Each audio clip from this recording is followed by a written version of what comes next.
Ang istoryang ating mapakikinggan ay hindi angkop sa mga batang tagapakinig sapagkat ito ay naglalaman ng mga sensitibong eksena at linya na hindi dapat mapakinggan ng mga bata.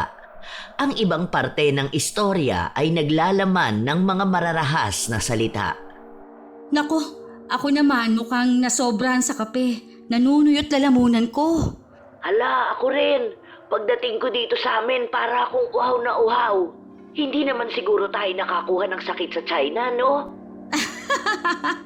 Ay, napapraning ka na naman, Ate Ami. Anong sakit ang makukuha natin? AIDS? Sira, di sana kaagad na nating nakita ang senyales. Lukaret to, manakot ba? Karamihan sa ating mga kababayan ay mas pinipiling mapalayo sa kanilang pamilya para magtrabaho sa ibang bansa. Iyon ay dahil sa pag-aakalang mas malaki ang kanilang kikitain at mas malaki ang tsansang maiahon sa hirap ang kanilang pamilya. Kasama na sa iilang nangarap na maiahon sa kahirapan ang pamilya ay sina Monica at Ami. Ngunit hindi sumang-ayon sa kanilang gusto ang kanilang kinahinatnan. Kabi-kabilang pagdurusa ang kanilang sinapit. Dahil huli na ng kanilang mapagtantong iligal ang ginawang pagdadala sa kanila sa China. Kaya kahit naisin pa nilang humingi ng tulong para makabalik na lang sa Pilipinas, ay wala silang magawa.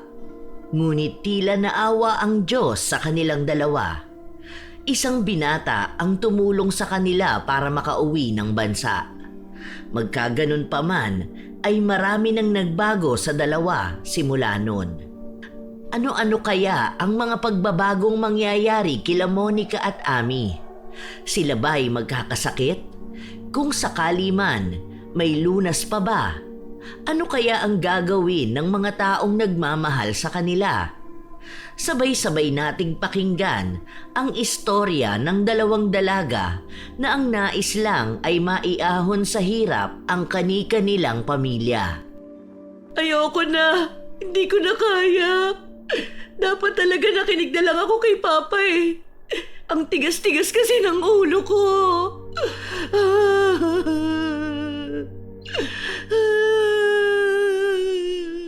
Ay, Ate Ami, pwede po ba na huwag ka nang umiyak? 2 buwan na tayong nasa ganitong sitwasyon. Pero sa tuwing uuwi tayo, ganyan ka. Nandito na to. Ang kailangan na lang natin, maging matatag. Kung paano tayo makakaalis sa kumunoy na pinaglagakan sa atin ni Mr. Torres. Pasensya ka na sa akin, Monica. Mahina talaga ang loob ko sa mga ganitong bagay eh. Kung naging mas malakas lang sana ako, kung kaya ko lang sanang lumaban, baka nakatakas na tayo nung umpisa pa lang. Pero ako ang dahilan kung bakit tayo nahuli kaagad ng demonyong yun. Pero kailangan nating maging matatag. Ate Ami, may pamilya tayo sa Pinas na naghihintay sa ating pagbabalik. Kaya naman nangangako ako na makakatakas din tayo dito. Nagyakapan ang dalawang dalaga. Mahirap man ang kanilang sitwasyon, ay kailangan nilang magpakatatag. Hindi lang sila ang nakaranas o nakakaranas ng kalagayan nila ngayon. 2 lang sila sa ilang Pilipino na nabiktima ng illegal na recruiter. Hindi lang sa China, kundi pati sa iba pang bansa. Ang tawag sa kanila sa China ay backdoor OFW. Sila ang mga illegal na ipinapasok sa ibang bansa para pagtrabahuhin sa black market o mas kilalang underground. Wala man silang kasiguraduhan kung kakayanin ba nilang takasan ang kanilang sitwasyon, ay malaki ang paniniwala ni Monica na maririnig ng Diyos ang kanilang mga dasal. Nang gabing yon ay dumating si Mr. Torres sa kwarto ni na Monica at Ami. Ano ba? Anong oras na? Bakit hindi pa rin kayo tapos mag-ayos? Anak ng... Alam ba ninyo, mayamang tao ang kliyente nyo ngayon? Ito na po. Patapos na po ako. Kung talagang gusto nila na pagsilbihan sila, pues matuto sila maghintay. Aba! Talagang matapang ka ha? Kung hindi ka lang maganda, sisiguraduhin ko na sa slaughterhouse kita ibinenta. Nakakalimutan mo yata na uso ang human meat dito. Ganun na lang sana ang ginawa mo. Baka mas naging masaya pa ako. Kesa ganito. Kung sino-sinong lalaki nagpapakasasa sa katawan ko gabi-gabi. Pinatay mo na lang sana ako. Demonyo ka! Impyerno ang buhay namin dito. Pinatay mo na lang sana ako. Isang malakas na sampal ang ibinigay ni Mr. Torres kay Monica. Bagamat nasaktan sa lakas ng pagkakasampal, ay tumawa lang ang dalaga. Kaya naman mas lalong nainis ang lalaking may pusong babae. Hinigit niya ng madiin ang maliit na mukha ni Monica at gigil na binantaan ito. Lintik ka talagang babae ka! Kung hindi ako ang nakakuha sa'yo, baka hindi lang impyerno ang kinalalagyan mo ngayon. Pasalamat ka talaga ha? At malaki ang bayad sa'yo ngayong gabi. Dahil kung hindi, sisiguraduhin kong mata mo lang walang latay. Kaya umayos ka mamaya kung ayaw mong malumpo. Naiintindihan mo ba? Ngunit hindi sumagot ang dalaga. Bagkus ay dinuraan niya ang mukha ni Mr. Torres.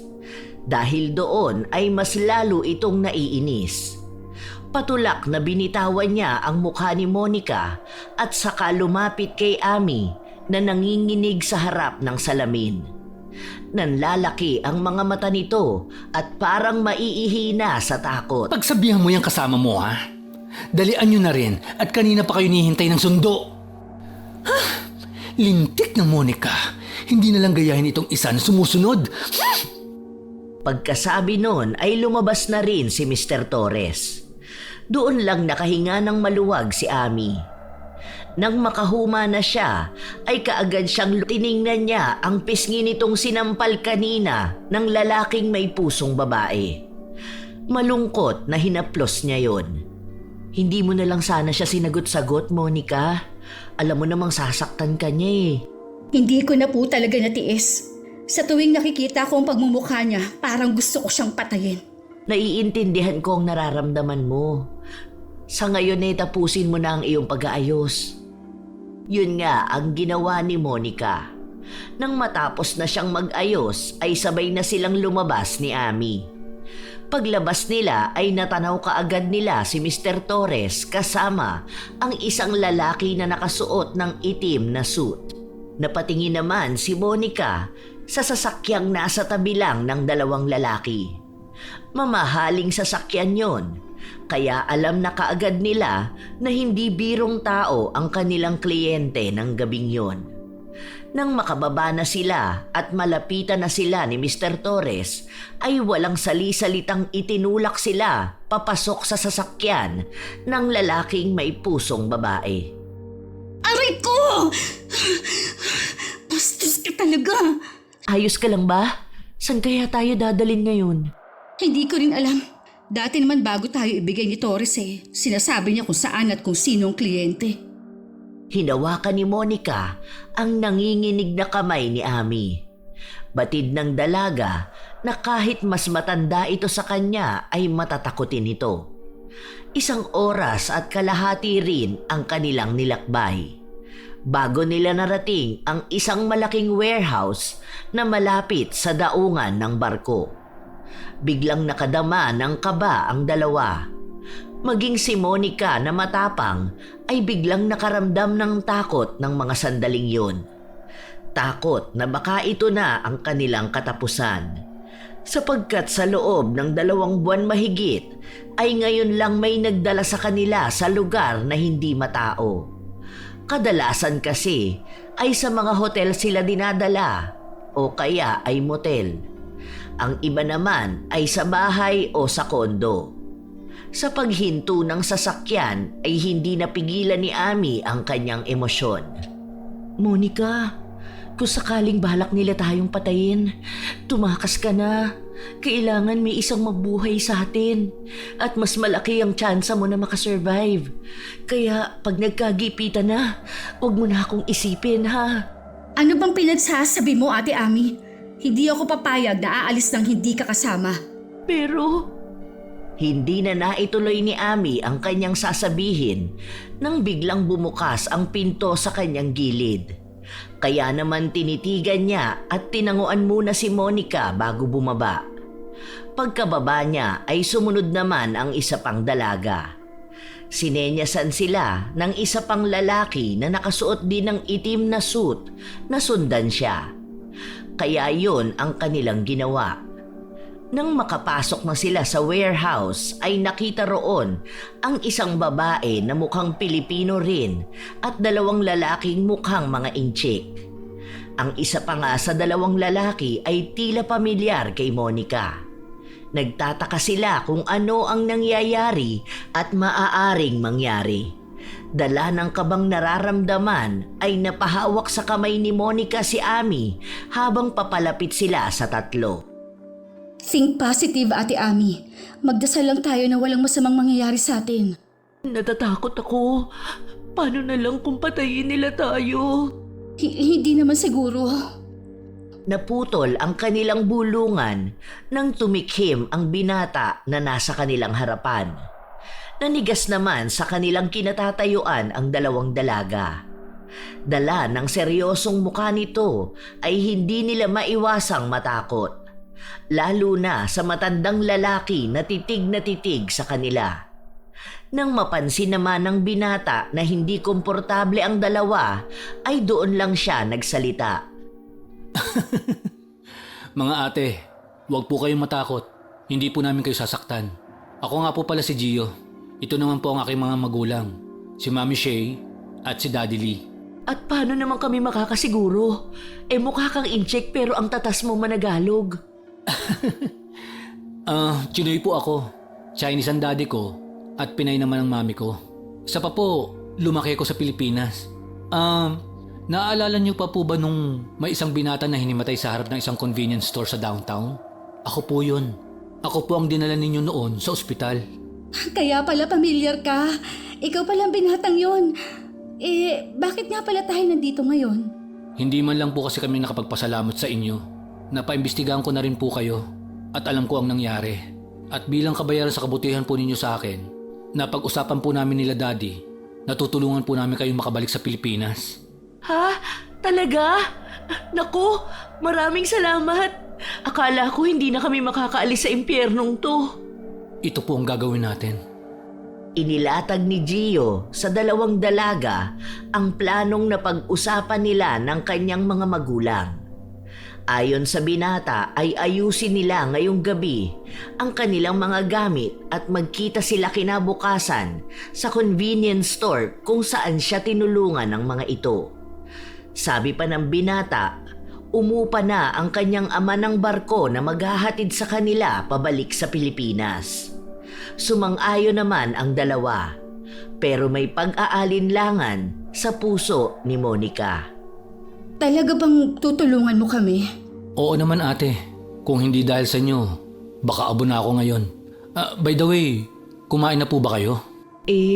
Hindi pa nga eh. Tamang-tama. Nagpahanda si Mami ng pagkain natin sa office. Tara na. Naunang naglakad ang pamilya, kasunod ng mga ito ang dalawang dalaga. Isang masaya at isang seryoso. Nang marating nila ang opisina, ay may isang mesa nga roon na puno ng mga Chinese at Filipino food. Takam naman na nangunang kumuha si Ami. Habang si Monica, hinihintay na makakuha muna ang lahat. Hindi dahil sa nahihiya siya, kundi nandoon pa rin ang takot. Takot na baka maulit lang ang panloloko sa kanila. Pagkakuha ng iba pa ng pagkain ay sumandok na rin ang dalaga. Ngunit hindi pa niya agad kinain yon. Nang makita na niyang kumakain na ang lahat, ay doon lang siya sumubo sa sinandok niya. Ang sarap! Ngayon lang ako nakakain ng kalderetang ganito kalinamnam. Pero parang hindi po siya buto-buto ng baboy o baka. Premium meat ang gamit ni Mami. My mom is so obsessed with quality. Natawa naman doon si Ami. Habang si Monica ay napaisip sa sinabing komento ng kasama. Kaya naman, Kumuha siya ng maliit na piraso ng kaldereta at tinikman yon. Maging siya ay nagulat dahil totoo ang sinabi ni Ami. Malinamnam yon at may kakaibang linamnam na ngayon pa lang niya natikman. Bigla siyang kinabahan nang maalala ang napabalitang may human slaughterhouse sa isang probinsya sa bansang yon. Pero nakahinga rin siya ng maluwag nang sabihin ni Gio na may farm ng mga kambing ang kanilang pamilya. Kaya naman yon ang kadalasang specialty ng kanyang ina. Hi! May kambing din pala dito. Oo naman. Ang kaibahan lang ay ang itsura at laki nila kumpara sa Pinas. Pero magkalasa naman. Doon lang napanatag ang dalaga. Lumipas pa ang mga oras na panay lang sila pag-uusap tungkol sa kanilang plano. Nang sumapit na ang 3:00 ng madaling araw, ay ipinahatid na rin sila ni Gio. Pagdating sa kanilang tinutuluyan, ay inabutan nilang naghihintay sa kanilang kwarto si Mr. Torres. Pumapalakpak pa ito nang makita sila. Kaya naman, biglang nakaramdam ng matinding kaba ang dalawa. Magaling! Ang galing nyo, girls! Ano po ang sinasabi nyo? Tumawag kanina sa akin ang kliyente nyo. Sinabi niya na natuwa siya sa inyo at nagbigay pa ng tip. Dahil dyan, kunin nyo ang premyo nyo sa akin. Mula sa bulsa ni Mr. Torres, ay naglabas siya ng 2 ampaw na naglalaman ng pera. Nagulat man ang dalawa ay tinanggap nila yon. Minsan lang magbigay ng ganon ang illegal recruiter. Napaisip tuloy ang dalawa kung magkano ang binayad ng pamilya ni Gio para lang makausap sila at mapag-usapan ang planong inihanda ng binata. Oh, sige na girls, magpahinga na kayo dahil bukas papasundo kayo uli dito ng kliyente nyo. Mag-ready na kayo ng pamalit nyo dahil may overnight kayo sa probinsya nila. Kailangan galingan nyo para mas malaki ang tip na ibibigay nila. Ihanda nyo na rin ang inyong mga korona. Mukhang babakbakin kayo. Good luck sa inyo bukas. Ang mahalaga, malaking pera ang makukuha ko at makikinabang rin ako. Babush! Nang makalabas na si Mr. Torres, ay doon lang nakahinga ang dalawang dalaga. Hawak nila sa kanilang mga kamay ang ampaw na nanggaling sa Becky na nagbebenta sa kanila.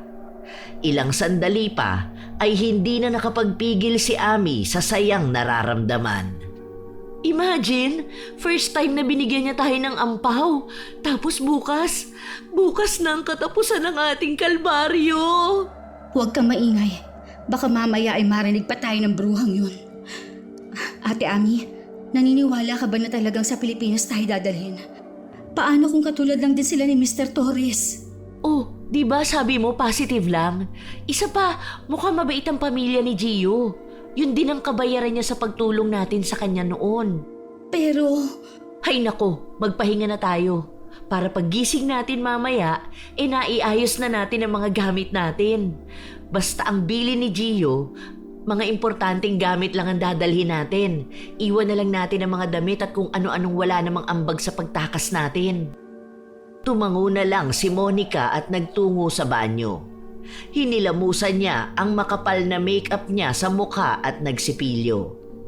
Nang matapos na siya ay nagpalit lang siya ng pantulog at nahiga na. Habang si Ami naman ay sumunod na pumasok sa banyo nang makalabas na siya. Kinabukasan ay isinagawa na nila ang plano. Sinundo silang muli ng driver nila Gio. Ang tanging dala lang nila ay ang mga ipon nila at ilang mga papeles. Inihatid pa nga sila ni Mr. Torres at binilinan pa. Oh, galingan nyo. Malay nyo, matuwa uli sila sa inyo. Paniguradong doble o triple ang ibibigay kong bonus nyo. Basta, satisfy them. Naiintindihan nyo? Fine! Opo. Matapos makuha ni Mr. Torres ang sagot ng dalawa, ay sinara na niya ang pinto ng sasakyan. Doon lang umandar ito. Habang papalayo sa impyernong tinuluyan nila ay hindi maiwasan ng dalawa ang maluha. Patuloy lang sa pagpatak ang kanilang mga luha. Hindi dahil sa ayaw nilang lisanin ang lugar na yon. Umiiyak sila dahil sa sayang nadarama nila ng mga oras na yon. Magkaganon pa man ay may kaba pa rin sa puso ni Monica. Nandoon pa rin ang takot na baka maulit ang nangyari. Ang maloko at malagak sa Kumunoy. Ilang sandali pa ay narating na nila ang daungan. Tanging si Gio at mga tauhan na lang nito ang naroon. Nang huminto na ang sasakyan nila ay masaya silang sinalubong ng binata. Mga ate, makakauwi na po kayo. Ready na po ba kayong makita uli ang mga pamilya nyo? Super! Sigurado ba talaga to? Oo naman po. Utang ko po sa inyo ang buhay ko. At hindi lang yon. Dahil alam ko po ang hirap na pinagdaanan nyo sa kamay ng hayop na si Mr. Torres na yon. May regalo pa ako sa inyo. Napanganga ang dalawa nang iabot sa kanila ni Gio ang tig-isang puting envelope na may kakapalan. Hindi man nila nakikita ang laman nun ay alam na nilang pera yon. Kaya naman para masiguro ay binuksan ni Monica ang inabot ni Gio. Halos lumuwa ang kanilang mga mata nang makitang napakalaking halaga ang laman ng envelope. Naghirap man ng ilang buwan sa China ay pakiramdam ng dalaga ay sobra-sobra yon. Kaya naman ibinalik niya ang kanyang envelope sa binata. Napakalaking halaga nito, Gio. Hindi ko matatanggap to. Sapat na sa akin na makauwi sa piling ng aking kapatid. Tanggapin mo na po yan, Ate Monica, para may gagamitin kang pangsimula pagbalik sa Pilipinas. Oo nga naman, pera na yan. Huwag kang ipokrita. Kaya nga tayo naloko dahil kailangan natin ng pera para sa pamilya natin eh. Kunin mo na, girl. Hindi na nakatutol pa si Monica nang ilagay ni Gio sa dala niyang paper bag ang puting envelope. Kasunod nun ay ang paglapit ng isa sa mga kasamahan ni Gio na nagsabing maaari na silang sumakay para makaalis na. Inalalaya naman ng mga lalaking nakasuot ng suit ang dalawang dalaga. Ilang sandali pa ay umaandar na ang may kaliitang barko. Doon lang napanatag si Monica. Habang papalayo ang kanilang sinasakyan, ay nakita pa nila ang binatang si Gio na kumakaway ng pamamaalam at nakangiti ng malaki. Si Ami naman ay tuwang-tuwa. Hindi pa man sila nakakadaong sa Pilipinas, ay panay na plano si Ami kung paano niya gagastusin ang perang ibinigay ni Gio. Naku, pag uwi ko sa Pilipinas, igagala ko kaagad si Papa. Magtatayo na rin ako ng maliit kong tindahan sa probinsya namin. Ikaw, anong plano mo sa pera? Ako? Itatabi ko ang iba para sa pag-aaral ng kapatid ko. Ang may iwan naman, gagamitin ko pang gastos habang naghahanap ng trabaho. Ha? Bakit kailangan mo pa maghanap ng trabaho? Malaki-laki ang ibinigay ni Gio na pera. Ayaw mo ba magnegosyo na lang? Malas ako sa pagnenegosyo. Ilang beses na ako sumubok pero laging walang kinapupuntahan eh. Ganon? Basta magnenegosyo ako. Tapos kapag napalago ko na, kukunin kitang manager. Natatawa na lang si Monica kay Ami. Bagamat mas matanda ito sa kanya, para pa ring bata ito kung kumilos. Lumipas pa ang isang araw at nakarating na sila sa Pilipinas. Sa may pantalan ng Maynila sila ibinaba. Parehas na masaya ang dalawa nang sa wakas ay makabalik na sila. Doon lang din nakampante si Monica na totoo at tapat sa kanila si Gio. Dahil noong nasa dagat pa lang sila ay hindi niya maiwasang isipin na baka maulit na naman ang mga nangyari noon. Naiiyak pa nga ang dalaga sa sobrang tuwa habang si Ami ay parang batang nagtatalon pa at sumisigaw. Pilipinas! I'm finally home! Yay! Papa! Pauwi na ang pinakamaganda mong anak! Ipapasyal kita at magsasaya tayo! Hoy, Ate Ami! Nakakahiya! Baka mamaya isipin ng mga tao na mga baliw tayo. Ay, pasensya na. Masyado lang ako natuwa. So paano? Uuwi na ako sa probinsya namin. Malayo-layo rin ang biyahe pa uwi ng Isabela. Mamimiss kita, Ate Ami. Huwag mo akong kakalimutan, ha? Pag may oras ka, punta ka lang dito sa Maynila. Magkita tayo. Aba, syempre. Ikaw yata ang naging sandalan ko sa China. O ito, number yan ng dati kong cellphone bago ako nagpuntang China. Tawagan mo ko ha. Nagyakapan ang dalawa habang umiiyak. Bagamat sandali pa lang silang magkakilala at nagkasama, ay nagkaroon na sila ng big kiss. Big kiss na nabuo sa masaklap nilang karanasan sa China. Nang maghiwalay ang dalawang dalaga, ay nagtawanan pa sila. Hindi nila inakaalang mabigat din sa kanilang loob ang paghiwalay na yon. Matapos ang kanilang iyakan at paalamanan ay nagpasya silang maghiwalay na ng landas. Si Ami ay sumakay ng taxi papunta sa terminal ng bus, habang si Monica naman ay sumakay ng jeep pauwi sa Santa Ana. Salamat po, Panginoon. At nagpadala ka ng anghel na magliligtas sa amin sa kumunoy na kinalagakan namin. Naway patnubayan mo po kami ni Ate Ami sa mga susunod pang mangyayari. Makauwi po sana kami pareho ng ligtas sa aming mga pamilya. Maraming salamat po talaga. Mula sa pier ay umabot pa ng halos 1 oras ang biyahe ni Monica para makauwi sa bahay nila ng kanyang nakababatang kapatid. Kinakabahan man ay mas nangibabaw ang kanyang pananabik na makita ang kapatid. Nang makababa na siya ng huling jeep na kanyang sinakyan, ay naglakad pa siya papunta sa street nila. Umabot din ng mahigit 10 minuto yon. Tapos, nang marating na niya ang masikip na eskenita papasok sa looban o squatters area, ay hindi niya mapigilan ang kanyang luha na muling pumatak.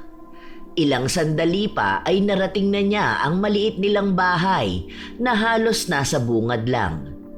Nang marating na niya ang tapat ng kanilang bahay ay kakatok na sana siya. Pero biglang bumukas ang pinto. Bumungad sa kanya ang nakababatang kapatid na gulat na gulat. Ate Monica? Totoo ba ito? Ikaw ba talaga yan? Nananaginip lang yata ako. Paano nandito si ate? 3 years ang contract niya sa China. Baliw! Ako talaga to! Nakauwi na si ate. Hindi na ulit ako aalis. Hindi na kita iiwan. Ate, ikaw nga! Grabe, na-miss kita! Nagyakapan ng mahigpit ang dalawa. Ilang minuto rin yon bago sila naghiwalay. Nang maghiwalay na ay sabay na silang pumasok sa loob ng bahay. Napangiti naman si Monica nang makitang napakalinis ng kanilang bahay. Maging ang mga larawan nilang nakadisplay ay wala ring bahid ng alikabok. Habang masayang inililibot ni Monica ang kanyang mga mata sa buong bahay na kinalakihan niya, ay inalok naman siya ng kanyang kapatid. Ate, gusto mo ng kape? Paniguradong na mismo ang timpla ko. Pahinga ka na lang muna dyan. Ititimpla kita ng kapeng ala jelo. Ikaw talaga. Pero tama ka. Namiss ko ang kape ng kapatid ko. Buong araw na yon ay masayang nagkukwentuhan lang ang magkapatid. Sabay silang kumakain at nagwawalis. Magkasama rin silang namalengke. Pagsapit ng gabi, habang nagpapaantok si Monica, ay bigla siyang nilapitan ng kapatid. Nakangiti ito, pero mababa ka sa mukha na may iniisip. Kaya naman bilang nakatatandang kapatid ay hindi siya nag-alinlangang magtanong. Mukhang malalim ang iniisip mo ah. Gusto mo bang i-share kay ate? Ano kasi? Ate... Ano ba yon? Ituloy mo lang ang sasabihin mo at makikinig ako. napansin ko kasi na malaki ang ipinayat mo. Tapos, 3 buwan ka pa lang sa China. Bumalik ka na kaagad. Na-deport ka ba? Ha? Gusto mo ba talagang malaman ng totoo? Tumangu-tangu lang si Jello at hinintay ang susunod na sasabihin ng kanyang nakatatandang kapatid. Habang si Monica naman ay ilang beses pang bumuntong hininga bago isinalaysay ang nangyari sa kanila ni Ami sa China. Nabigla ang binata sa kanyang nalaman. Hindi niya inakalang nagdusa ang kanyang nakatatandang kapatid sa ibang bansa. Pero malaki pa rin ang pasasalamat niya sa Diyos at ibinalik ito ng buhay sa kanya. Magkaganon pa man ay hindi napigilan ni Jello ang maluha at magalit. Ang sama ni Mr. Torres. Dapat idemanda natin siya, ate. Hindi na kailangan. Ang mahalaga may tumulong sa amin ni Ate Ami para makatakas sa kanya. Ayoko na rin siyang makita. Kung yan ang desisyon mo, ate, wala naman ako magagawa. Pero tandaan mo, hindi kita iiwan. Kung kailangan kitang ipagtanggol, gagawin ko. Basta wag mo lang akong pigilan. Salamat. Mabuti na lang talaga at mahal ako ng kapatid ko. Napakaswerte ko talaga sa'yo. Pakis nga si ate. Si ate naman eh. Binata na ako. Wala akong pakialam. Wala nang nagawa pa si Jello nang paulit-ulit siyang hinalikan sa pisngi ng nakatatandang kapatid. Kasunod nun ay niyakap naman siya ng mahigpit ng dalaga. Hindi mawari ni Jello kung ano ba ang dapat niyang maramdaman ng mga sandaling yon. Galit siya dahil sa ginawa ni Mr. Torres. Natutuwa siya at nakabalik ng buhay ang kanyang ate Monica. Pero naiinis siya dahil wala siyang nagawa ng mga oras na kailangan siya nito bilang nag-iisang lalaki sa pamilya. Naaawa rin siya rito. Alam niyang hindi deserve ni Monica ang sinapit nito sa China. Bagay na hindi na nila maibabalik pa. Sige na, ate. Magpahinga ka na. Bukas nga pala. Extra ako sa palengke. Baka madaling araw pa lang wala na ako. Hindi na rin ako makakauwi ng tanghali dahil may duty ako sa computer shop. Huwag ka nang umextra sa palengke. Dahil sa pasukan, mababayaran mo na ng buo ang tuition mo. Maghahanap din ako ng trabaho. Ang hiling ko lang sana sa'yo, mag-aral ka ng mabuti. Siyempre naman. Iaalis kita sa lugar na ito, ate. Titira tayo sa malaking bahay. Yung may pool. Tapos may rooftop. At malayo sa magulong kapaligiran. Pagkasabi no ni Jello ay may dumaang isang grupo ng mga kababaihang nakasuot ng maiiksing bestida at may makakapal na make-up sa mukha. Napapakamot na lang sa ulo si Jello, lalo na nang marinig niya ang mga pinag-uusapan ng mga ito na malalaswa. Natatawa naman si Monica. Nako ha, dito na tayo lumaki. Pero hanggang ngayon, hindi ka pa rin sanay. Alam mo namang normal lang yan dito sa looban. Ang iba nga, lantaran pa ang pagdodroga. Pero wag mong gagawin yon ha, kahit pa sa ganitong environment tayo nakatira. Naiintindihan mo ba? Siyempre naman, ate. Kaya nga ako nangangarap na maialis ka dito. Ayoko maging retirement place mo ang lugar na ito. Walang kapayapaan, magulo, mabaho, maingay. Basta, ipagagawa kita ng malaking bahay. Oo na, naniniwala na ako. Matulog na tayo. Yun nga ang ginawa ng magkapatid. Pumasok sila sa kanya-kanya nilang kwarto at nagpahinga na. Kinabukasan ay nagising si Monica na wala na ang kanyang kapatid. Kaya naman matapos makapagkape ay naglinis na siya ng bahay. Nang matapos siya ay lumabas na muna siya at nagtungo sa pinakamalapit na bangko. Nagbukas siya ng 2 account na nakapangalan sa kanilang magkapatid. Ang isa ay para kay Jello at ang isa naman ay para sa kanya. Mas mabuti nang nakahiwalay ang para sa kapatid ko. Baka mamaya magdalaw ko pa ang pang-tuition niya eh. Mabuti na lang, mabilis magproseso dito sa PNB. Tama lang na 5,000 lang ang iiwan kong cash na panggastos namin sa 3 linggo. Panigurado namang makakahanap na ako ng trabaho na malapit lang. Pagkatapos niya sa bangko ay dumiretso na siya sa palengke at namili ng pananghalian. Nang madaan siya sa hilera ng mga karne ay bigla na lang nanuyot ang kanyang lalamunan. Ngunit hindi niya pinagtuunan yon ng pansin. Bagkus ay namili na lang siya ng isda at mga gulay. Pagkatapos makabili ng ulam ay bumili na rin siya ng kalahating sako ng bigas. Plano niya sana na 1 sako na ang bibilhin. Ngunit hindi niya kayang buhatin yon papasok sa looban. Bago siya umuwi ay dumaan na rin siya sa computer shop na binabantayan ng kanyang kapatid. Pero bago yon ay binilhan na muna niya ng merienda ang kapatid. Nang makabili na ay saka siya nagtungo sa shop. Pagpasok pa lang ay napansin siya kaagad ng kapatid. Kaya naman lumapit ito sa kanya. Oh, ate, napadaan ka. Galing ako sa palengke. Naisipan ko lang na dalhan ka ng merienda. Thank you, ate. Wow, kwek-kwek at calamares. Sarap. O sige na, idinaan ko lang talaga merienda mo. Ay, ate, uuwi ako mamayang tanghali. Half day lang kasi ako ngayon. Kaya sabay na tayo mamayang magtanghalian, ha? Talaga? Naku, sasarapan kong lulutuin ko.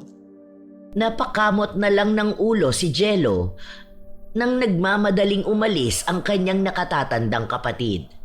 Habang si Monica naman ay sumakay sa pedicab pauwi.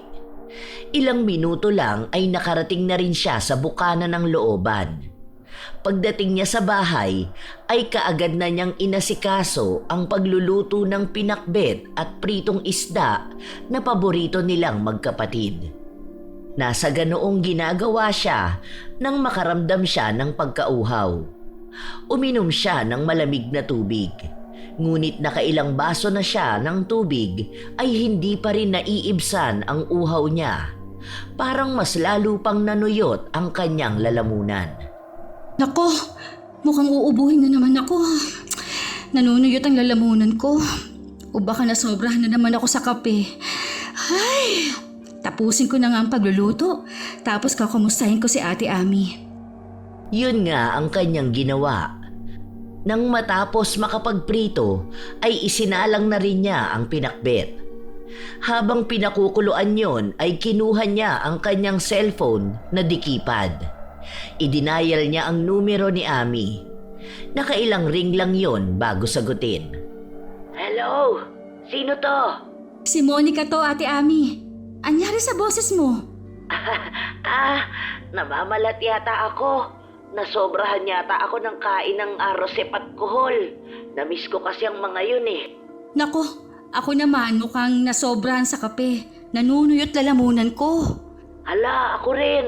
Pagdating ko dito sa amin, para akong uhaw na uhaw. Hindi naman siguro tayo nakakuha ng sakit sa China, no? Ay, napapraning ka na naman, Ate Ami. Anong sakit ang makukuha natin? AIDS? Sira. Di sana kaagad na nating nakita ang senyales. Lukaret to. Manakot ba? Nauna ka kaya? Nagpatuloy lang sa kwentuhan ang dalawa. Tumagal din yon ng mahigit 1 oras. Nang matapos na silang mag-usap, ay sakto namang dumating na rin si Jello. Ngunit hindi na ito nag-iisa. May dala itong pusa. Ano yan? Pusa? Alam kong pusa yan. Alam mo kung anong ibig kong sabihin. Naawa kasi ako. Matagal ko na nakikita ito sa kalsada. Dati, sinubukan ko rin siyang iuwi, pero iniiwasan niya ako. Kaya nang lumapit siya, hindi na ako nagdalawang isip na damputin siya at isama dito sa bahay. Okay lang naman, di ba, ate? Oo na. Ibaba mo na yan at maghugas ka na ng kamay para makakain na tayo.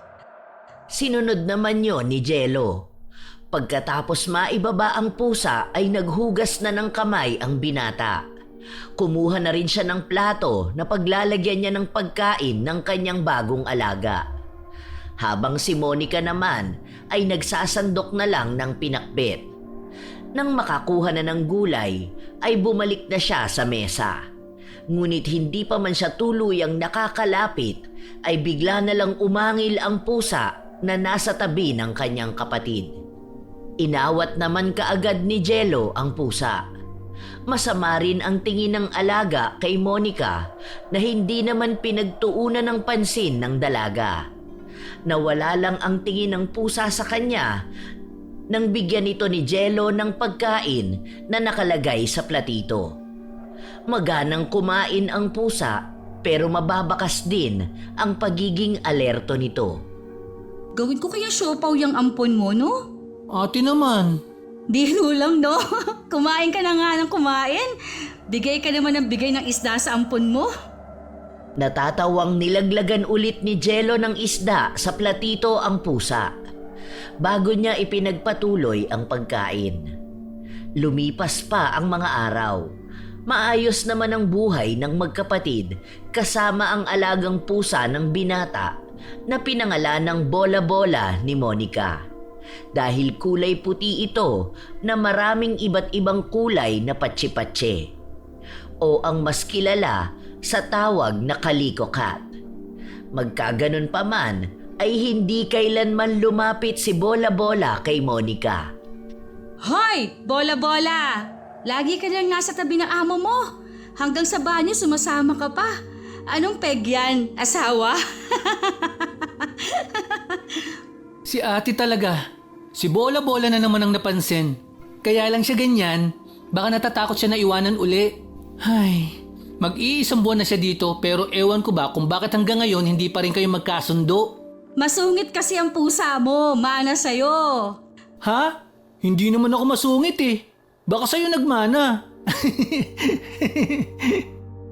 Binato ni Monica ng tsinelas ang kapatid. Kaagad namang nag-react ang alaga nito. Pumagitna ito sa dalawa at inangilan si Monica. Inirapan lang ng dalaga ang pusa. Lumipas pa ang ilang araw. Mas naging kapansin-pansin ang pagiging protective ng pusa kay Jello pag nasa paligid ang nakatatandang kapatid ng binata. Pero hindi yun pinagtuunan ng pansin ng dalawa. Hanggang isang gabi ng Biyernes, hindi nakauwi si Jello dahil sa lakas ng ulan. Naiwang magkasama sila Monica at ang alagang pusa ng kapatid. Bola-Bola, hindi makakauwi ang amo mo. Kaya ang mabuti pa, wag mo na akong sungitan. Kainin mo na ang pagkain mo. Ngunit sinulyapan lang siya ng pusa at muling bumalik ang tingin nito sa bintanang may screen. Napapailing naman si Monica. Isasara na sana ng dalaga ang kortina ng bintana nang bigla na lang siyang atakihin ng pusa. Dala ng pagkabigla ay malakas niyang naitulak ito. Sa lakas ng pagkakatulak niya ay tumama ang ulo ng pusa sa kanto ng lamesita. Nasugatan ito ng maliit at muling umangil. Nang maamoy ni Monica ang dugo na nanggagaling sa maliit na sugat ng pusa ay napalunok siya. Para bang napakabango sa kanyang pang-amoy ng dugo nito. Bakit ganitong nararamdaman ko? Napakabango ng sariwang dugo. Amoy masarap. Wala sa loob na inamoy niya ang kanto ng lamesitang pinagtamaan ni Bola-Bola. Napapikit siya nang maamoy ang dugong naiwan doon. Hindi niya napigilan ang kanyang sarili na dilaan ang parte na yon ng lamesita. Nang matikman niya ang dugo, ay labis siyang nasarapan. Ang sarap ng dugo mo, Bola-Bola. Manamis-namis. Dugo! Dugo! Akmang lalapitan niya ang nasaktang pusa nang bigla siyang kalmutin nito sa kamay. Dahil doon ay naiinis si Monica at dinampot ang pusang lumalaban pa rin. Nandyang kinakagat at kinakalmot na niya ang dalaga. Pero napakahigpit ng pagkakahawak nito. Natigil lang sa pagpupumiglas ang pusa nang paulit-ulit na ihampas ni Monica ang ulo nito sa lamesita. Nang marami ng dugo ang lumalabas sa ulo ng pusa, ay walang pag-aalinlangang dinilaan niya yon. Sarap na animoy kumakain lang ng ice cream. Ang sarap-sarap ng dugo mo, bola-bola. Ano kayang lasa ng laman mo? Masarap din kaya? Manamis-namis din ba? Tikman ko nga. Pagkasabi nun, ay kumuha siya ng kutsilyo at hiniwa ang tiyan ng pusa. Hinugot niya ang lahat ng laman loob nito at saka kumagat ng kapiranggot. Nang matikman na, ay biglang nanlaki ang mga mata ni Monica dahil napakasarap sa kanyang panlasa ng bituka ni Bola-Bola. At parang hayok na hayok nang inabngab niya ang lahat ng nakuha niya. Napakasarap. Pati bituka mo at iba pang laman loob. Nang makontento na, ay kaagad niyang nilinis ang sala. Kumuha rin siya ng supot na paglalagyan sa kaawa-awang katawan ni Bola-Bola. Nang malinisan na ang sala at masiguradong wala ng bakas, dinoble niya ang supot at naglakad papunta sa pinakagitna ng looban. Dahil malakas din ang ulan, ay wala ng tambay na makikita sa bawat eskinita. Kaya naman, naging madali para sa kanya ang lahat. Habang naglalakad sa ilalim ng ulan, ay hindi niya mapigilan ang mapangiti. Napakasarap pala ng laman ng pusa. Napakatamis, pero mamimiss kita, bola-bola. Nang makahanap na siya ng madilim na parte, ay doon niya iniwan ang supot na naglalaman ng pusa. Umalis siya sa lugar na yon na parang wala lang. Ilang sandali pa ay nakabalik na siya sa kanilang bahay. Doon lang parang nag-sink in sa kanya ang ginawa niya sa pusa. Nanginginig pa siya nang makita ang mga kalmot at kagat sa kanyang mga kamay at braso. Anong ginawa ko? Tinatay ko si Bola-Bola? Hindi!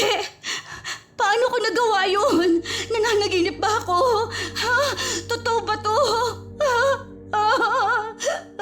Bakit ko nagawa yun? Ano ba nangyayari sa akin? Oh my gosh! Basa man siya, ay hindi niya yon alintana. Nagmamadali siyang kinuha ang kanyang cellphone at tinawagan si Ami. Pero nakailang subok na siya ay wala pa ring sumasagot. Ngunit hindi siya nawala ng pag-asa. Kaya naman sa huling pagkakataon ay tinawagan niyang muli ang dating kasamahan. Nakailang ring din bago may sumagot sa kabilang linya. Hello? Monica? Ate Ami, may kakaibang nangyayari sa akin.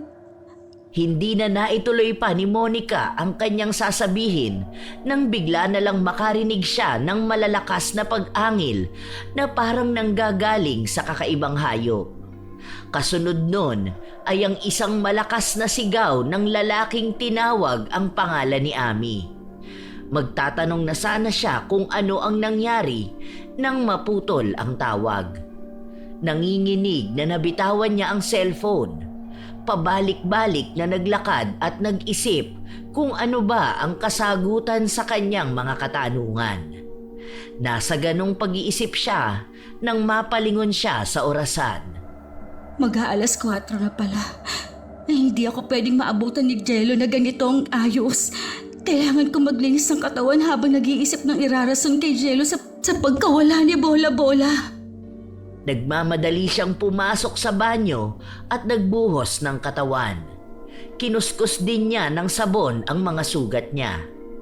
Habang nag-iisip ng irarason sa kanyang kapatid, inabot din siya ng mahigit 30 minutos bago nakaisip ng idadahilan. Tama! Sasabihin ko na nakalabas si Bola-Bola matapos niya akong atakihin.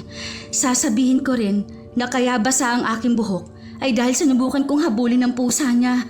Paniguradong paniniwalaan ako ni Jello. Nang sumapit na ang alas 5 ay dumating na nga si Jello. May dala pa itong pasalubong para sa kanyang alaga. Ngunit kahit anong tawag niya ay walang bola-bola na lumalabas. Doon naman umiksena si Monica at sinabi sa kapatid ang kasinungalingan. Ipinakita pa niya ang mga kalmot at kagat ng pusa sa kanya. Ganun ba ate? Ayos ka lang ba? Dapat pumunta ka na mamaya sa center para magpa-injection. Kasi baka may rabies si Bola-Bola. Magpapahinga lang ako at hanapin ko siya. Mabuti pa nga. Alas 8 naman bukas na ang center, di ba? Oo sige, papahinga lang ako. At pasensya na rin sa nagawa ni Bola-Bola. Ngumiti lang si Monica. Kahit pa nga ang totoo ay nakokonsensya siya. Kaya naman may planong nabuo sa kanyang isipan. Aalamin niya kung ano ang nangyayari sa kanya. At para hindi siya machismis, ay aagahan niya para una siya sa pila. Kaya naman bago pa man sumapit ang alas 8, ay nasa center na siya. Nauna pa nga siya kaysa sa mga nagtatrabaho roon. Mabuti na lang at nauna ako. Panigurado, maya-maya marami ng tao. Ilang minuto pa ang lumipas at may mga dumating ng staff. Kaya naman kaagad siyang inasikaso.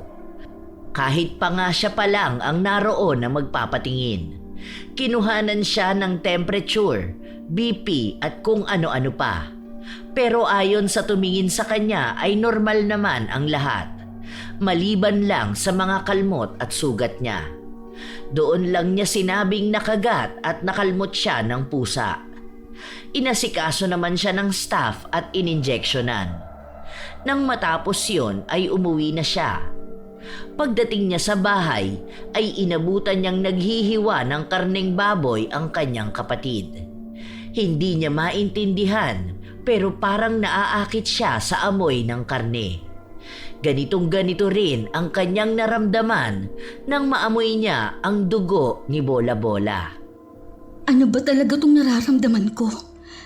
Bakit parang bigla akong nagutom? Bakit nanunuyot ang lalamunan ko?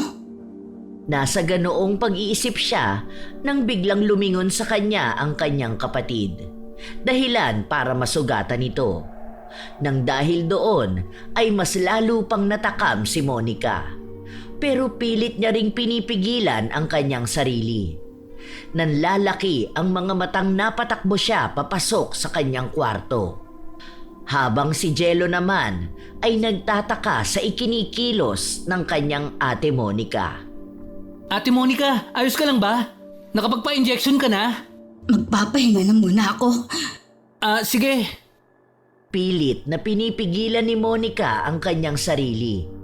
Kahit pa nga nasa loob na siya ng kanyang kwarto, ay hindi niya maintindihan kung bakit naaamoy pa rin niya ang karne at dugo. Humihingal na siya at tumutulo na ang laway. Pilit na nag-iisip ng paraan para mapigilan ang sarili. Nang bigla siyang mapatingin sa kanyang tukador, nakita niya roon ang kanyang pabango. Para matakpan ang amoy, ay inispray niya yon sa buong kwarto. Hanggang sa natakpan na nun ang amoy na nagpapatakam sa kanya. Doon lang nakahinga ng maluwag si Monica. Sa wakas, akala ko hindi ko na mapipigilan. Mukhang masama na to. Sa palagay ko kailangan ko ng ibang pagkakaabalahan. Tama, maghahanap ako ng trabaho. Yun nga ang ginawa ni Monica. Ilang araw ding naghanap siya sa malapit na pwedeng pagtrabahuhan. Pero minala siya dahil sa isang chismis na ikinalat pala ng kanilang kapitbahay. Ikinalat di umano nito na pokpok sa China si Monica. Dahil doon ay wala na siyang ibang pagpipilian pa kundi ang humanap ng ibang lugar na walang nakakakilala sa kanya. Hindi naman siya nabigo. May isang club na tumanggap sa kanya. Kaagad din siyang pinagsimula doon. Kaya naman masayang masaya siya. Kapag naging abala na ako, Baka hindi ko na maisip ang nararamdaman ko. Baka mawala na rin ang pagkatakam ko sa hilaw na karne at dugo. Tama. Sa unang gabi ni Monica sa kanyang pinapasukan bilang dancer, ay kaagad siyang nakaakit ng maraming customer. Bukod sa maganda ang kanyang mukha, ay maganda rin ang hubog ng kanyang katawan. Kaya naman nang matapos siyang magsayaw, ay pinag-aagawan siyang i-bar fine ng mga VIP. Pero tanging pagsasayaw lang sana ang kanyang nais. Kaso, kahit anong tanggi niya, ay hindi siya nilulubayan ng may-ari ng bar. Binantaan pa siya na tatanggalin kaagad kapag hindi niya ginawa. Sir, huwag naman pong ganun. Kailangan ko po talaga ng trabaho. Sige po, papayag na ako. Kaya kahit labag sa kanyang loob, ay sumama siya sa isang customer. Ngunit nasa sasakyan pa lang sila, ay kung ano-anong kabastusan na ang sinasabi nito sa kanya.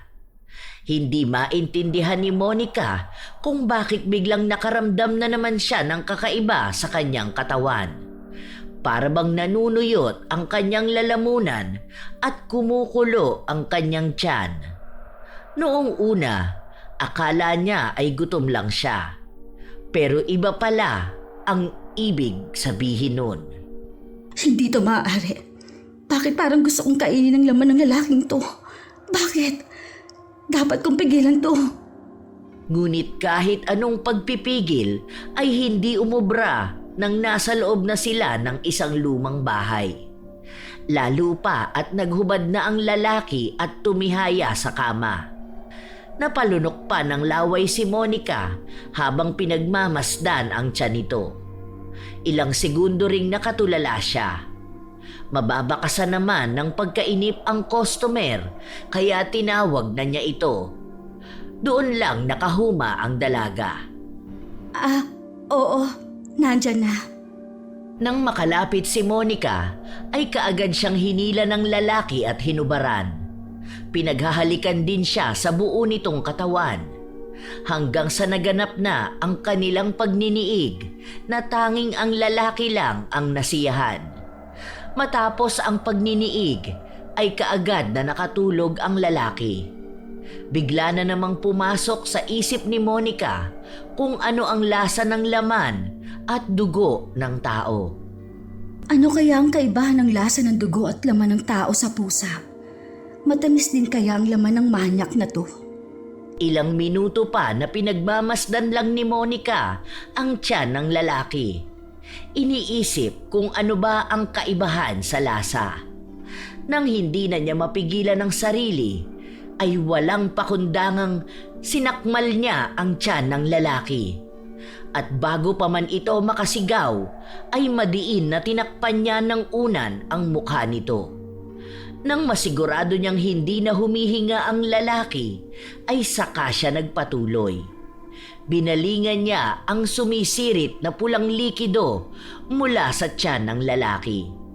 Para siyang nababaliw na ipinapahid sa kanyang mukha at buong katawan ang dugong nanggagaling sa lalaki. Pakiramdam ng dalaga, gumagaan ang kanyang nadarama. Napapawi ang lahat ng pagod. Napakabango. Mas mabango pa kesa kay Bola-Bola. Ano kaya ang lasa ng bituka mo? Napakasarap ng dugo mo. Ito na yata ang pinakamasarap na natikman ko. Nilakihan niya ang butas sa tiyan ng lalaki at dinukot ang bituka nito. Inilapit niya sa kanyang bibig ang hawak at ninanamnam niya ang bawat pagkagat sa bituka ng lalaki. Nang masarapan siya, ay para siyang hayop na gutom na gutom. Wala na siyang pakialam ng mga sandaling yun. Ang mahalaga sa kanya ay mapunan ang kanyang gutom at uhaw. Nang mabusog na siya ay nagawa pa niyang maligo at kunin ang perang dapat na ibabayad sa kanya nito. Kukunin ko na lang ang bayad mo sa serbisyo ko.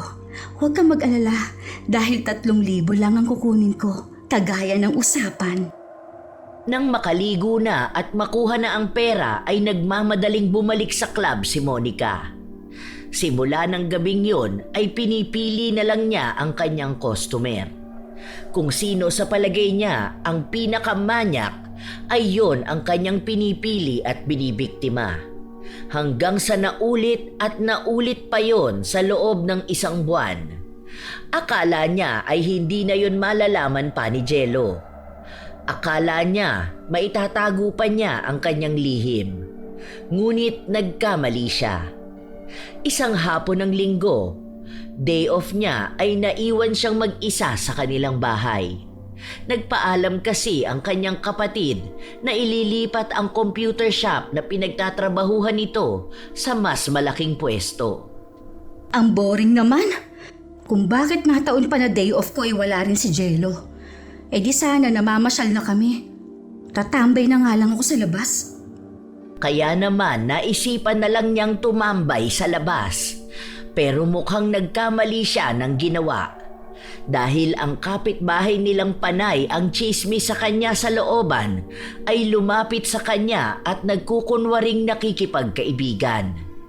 Dala ng inis sa babae, ay nakaisip ng isang plano si Monica. Nakikipagkaibigan ka sa akin? Naku, nakakatuwa naman. Dahil bago kitang kaibigan, aanyayahan kita sa loob. Magmerienda tayo. Saka bibigyan din kita ng pabango na galing China. Tuwang-tuwa naman na sumama sa kanya papasok ang babae. Nang makapasok na sila sa loob ng bahay, ay sumilip si Monica sa labas kung may nakakita ba sa kanila ng kapitbahay. Napangisi siya nang makitang walang ibang tambay doon ng mga sandaling yon. Mukhang nakatakda ka talaga na maging pagkain ko. Makakaganti na rin ako sa lahat ng paninira mo sa akin, bruha ka. Upang maisagawa ang kanyang plano, ay hinandaan niya muna ito ng juice at tinapay. Kaunting kwentuhan. Ilang sandali pa ay nakadama na ng hilo ang babae. Nagpanggap naman si Monica na nag-aalala dito. Ayos ka lang ba? Ano nangyayari sa'yo? Bago pa ito makasagot ay nawala na ito ng malay. Doon lang napangisi si Monica. Dali-dali niyang hinila ang babae at dinala sa kusina. Isinandal niya ito sa pader bago siya kumuha ng gulok. Tatawa-tawa pa siya habang iniisip kung paano niya kakainin ang babae nang walang matitira. Paano kaya? Hati-hatiin kaya kita. Tapos iba't ibang putahe ang gagawin ko. Mamimigay ako sa mga kapitbahay. Naku! Paniguradong masasarapan din sila. Gamit ang gulok, ay isa-isang inihiwalay ni Monica ang bawat parte ng katawan ng babae. Nang mahiwalay na niya ang ulo, paa at braso, ay sinimula na niyang biyakin ang katawan nito. Mula sa dibdib hanggang sa puson. Habang ginagawa yon, ay hindi mapigilan ni Monica ang maglaway. Kaya nang hindi na siya makatiis ay kinuha niya ang atay ng tsismosang babae at nginabngab yun. Hindi pa siya nakontento dahil ang sinunod naman niya ay ang puso ng kanyang biktima. Dinilaan niya muna yon bago kinagat na animoy mansanas. Yun naman ang inabutan ni Jello at ng kasama nito. Pero hindi yun napansin ni Monica. Patuloy pa rin siya sa pagkain ng hilaw na laman. Ate, anong... Wag mo siyang lalapitan. Mukhang hindi lang ako ang biktima ng hayop. Anong ibig mong sabihin, ate? Nangyari din sa akin ang ganyan. Natatakam ako sa hilaw na karne. Para nga akong nababaliw. Mabuti na lang at maagap si Papa at kaagad niyang napansin. Kaya, eto ko ngayon. Nakalaya na sa pagkakayanggaw sa akin. Ha? Yanggaw? Ano yun? Saka ko na ipapaliwanag sa'yo. Ang gawin mo, bumili ka ng gin, uling at kalamansi. Kaagad namang kumilo si Jello at tumakbo palabas ng bahay. Habang si Ami naman ay maingat ang naging mga kilos. Naghanap siya ng pwedeng magamit pang pukpok kay Monica na hanggang ngayon ay sarap na sarap pa rin sa pagkain. Nang makakuha na siya, ay dahan-dahan siyang lumapit sa kaibigang nakatalikod. Nang sapat na ang distansya, ay malakas na hinampas niya sa batok ang kaibigan. Dahil doon, nawala ng malay si Monica. Nang muling magkamalay ang dalaga, napagtanto niyang nakahiga na siya sa sofa. Babangon na sana siya, pero masakit ang kanyang batok. Aray! Ang sakit ng batok ko! Mabuti naman at gising ka na. Ate Ami, anong ginagawa mo dito? Ang sabihin mo, mabuti dumating ako. Dahil kung hindi, baka natuluyan ka ng naging aswang. Ha? Aswang? Niyanggaw tayo ni Gio. Yun ang nakita ng gumamot sa akin sa Isabela. Ilang beses din ako binalik-balik doon ni Papa bago ako tuluyang gumaling. Ang ibig sabihin, ang panunuyot na lalamunan natin noon ay dahil nayanggaw tayo. Si Jello, alam ba niya? Oo ate, sinabi na sa akin ni Ate Ami nung wala ka pang malay. Alam mo ate, pinainom ka ng gin na may kalamansi at nakalubog na sindihang uling ni Ate Ami. Pagkatapos nun, sumuka ka na maraming kulay itim. May buo-buo pa nga eh. At para tuluyang ka ng gumaling, sumama kayo sa akin sa Isabela. Kailangan mo magpagamot. Hindi ko alam kung gaano katagal. Kasi sa akin, 2 linggong gamutan straight. Nang araw ding yon ay nagpasya ang tatlo na bumiyahe patungong Isabela. Lumipas pa ang mahigit 3 linggo bago tuluyang nakawala sa Yanggaw ang dalagang si Monica. Magkaganon pa man ay masaya naman ang dalaga dahil nasagot na ang lahat ng katanungang gumugulo sa kanyang isipan. Finally! Free na ako! Hindi ko inakalang mangyayari sa atin to, Ate Ami. Tama talaga na may pagdududa ako kay Gio. Kaso naging bulag din ako eh. Dahil na mapauwi niya tayo ng Pilipinas, nabura na ang pag-aalinlangan ko sa kanya. Hay nako, wag na natin pag-usapan yun. Magmadali na tayo at magdidilim na. Natatawang nagmadali naman si Monica. Kasama ang buong pamilya ni Ami at ang kanyang kapatid na si Jello ay nagpunta sila ng simbahan para maghugas sa kanilang nagawang kasalanan. Kahit pa nga hindi nila yon ginustong mangyari, ay nais pa rin nilang humingi ng tawad sa Diyos sa kanilang nagawa. At ipagdasal na rin ang kaluluwa ng kanilang mga naging biktima. Hindi masama ang mangarap, ngunit maging mapanuri rin tayo sa mga blessing na inaalok lang sa atin ng mga taong hindi naman natin lubos na kilala. Dahil hindi lahat ng nagpapakita ng mabuti ay mabuti at hindi lahat ng nagpapakita ng masama ay masama. Lagi rin nating tatandaan na sa buhay natin may mga nangyayaring hindi natin gusto. May mga bagay at desisyon din tayong pinagsisisihan sa huli. Magkaganon pa man, ginusto man natin o hindi, ay nararapat lang na humingi tayo ng tawad sa Ama na may likha sa atin, sa langit at sa lupa. Shout out sa masusugid na tagapakinig ng mga istorya ni Lola Telang. Isang pagbati para sa ilan sa mga top commenters ng ating channel na sina Milrose Demate, Mel Santarita na The Traveler, Leonisa Cobo, Sydney Crosswind, Ate Aya. Shout out din sa ilan sa masusugid nating mga apo, Jenaline Rodrigo, Nancy Kibalo ng Tarlac City, Jean Minyeza, Daiben 0211, Bianca Manalili, Ami Yong at ang mga anak na sina Ryan Christian at John Paul, Celestina Sigua, Elena Echano at sa Echano family ng Balagtas, Bulacan, Sharilen Granada, Granada Ampat family ng Novaliches, Quezon City, Crystal Po ng Kuwait, Jaime Constantino, Lane Cardiente, Lynn Turker ng Turkey, Jane Ruiz, Marjorie Ruelan, Janice Gonzalez, Susan Fajares, Nika Fajares, at sa lahat ng taga LF Fireworks from Emily Paran ng Sampaloc, San Rafael, Bulacan. Manilin Gruba, Ara Lucas ng San Quintin, Pangasinan.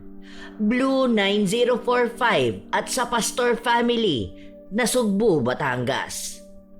Girlie Satur at sa Sealing Department ng Cosmo, Malvar, Batangas by Madam Ami de Ocampo, Tungkol. Molly at sa patahian ni Boss Colonel, Jelay at Kuya Intoy ng Mariveles, Bataan.